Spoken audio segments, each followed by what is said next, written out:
Hello, good evening, and welcome back.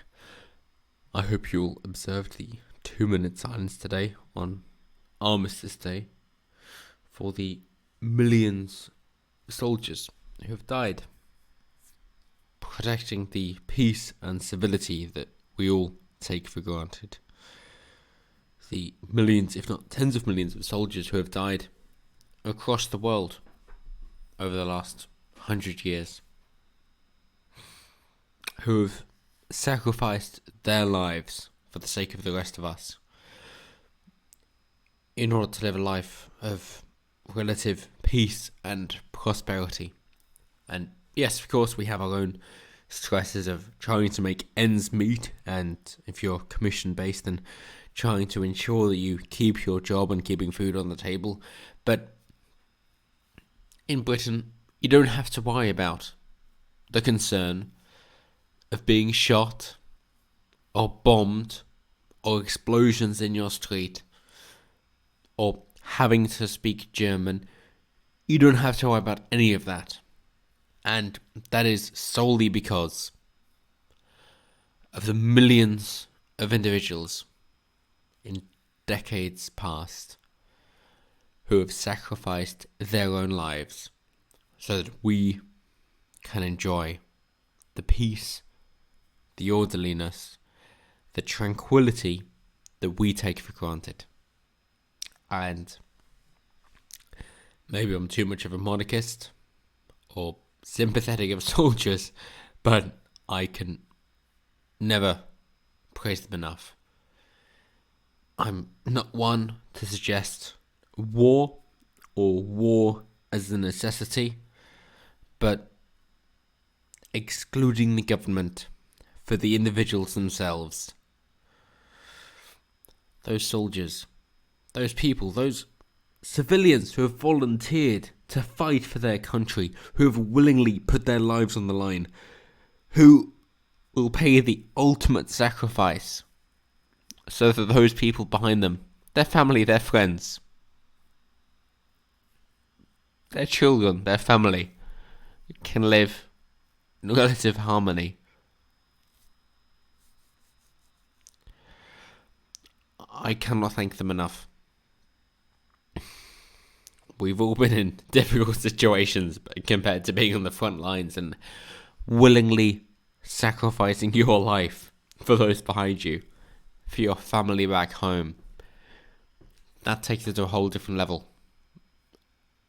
So with that in mind, with the fact that somebody would think, oh, today of all days, yeah, now's the time that I think a political protest is worthwhile, is incredulous. It really is. Of all the days. Of the millions of people, even your enemies. Bear in mind that, seeing as we mainly remember the First and Second World War soldiers, how many Germans, for example, from the First or Second World War, would willingly sacrifice their lives compared to were compelled to? Not so many. They weren't so imbued in the German way of doing things. Yet they still sacrificed their lives because they had to, or they would be shot for deserting. And so, the fact that somebody would wish to co-opt this time of remembrance, this Armistice Day, Armistice as in peace, as in we know what millions of people have died for, men mainly, but that's a whole other issue. Millions of people have died for in order to protect what we hold dear and sacred, that they wish to co-opt this for their own political preferences is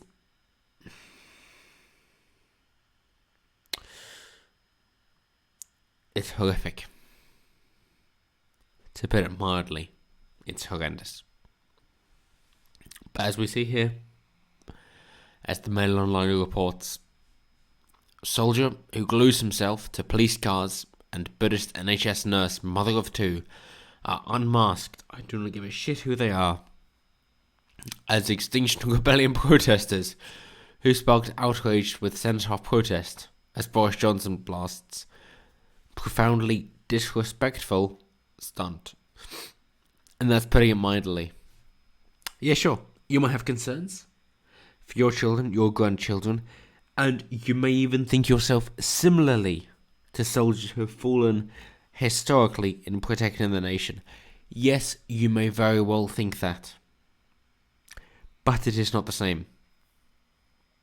There is a definite difference, even for those who fully believe that their children will be completely screwed if we do not fix climate change however they envision that.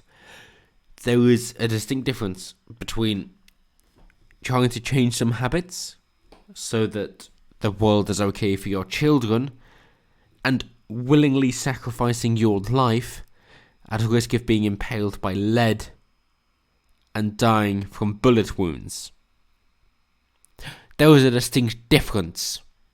There is one between having a little bit of discomfort so that your children can live and getting vehemently shot in the head and dying because of opposing politics.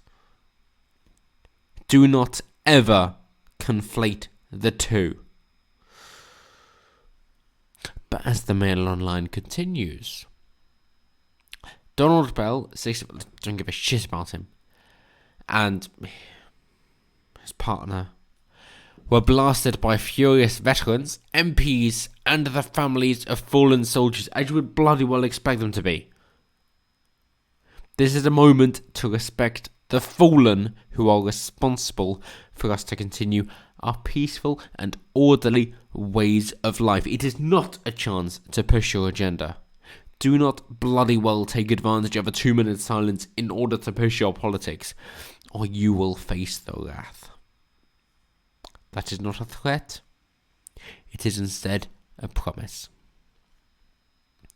The demonstrators, who were also joined by 2 others, trampled over wreaths and unveiled a huge banner.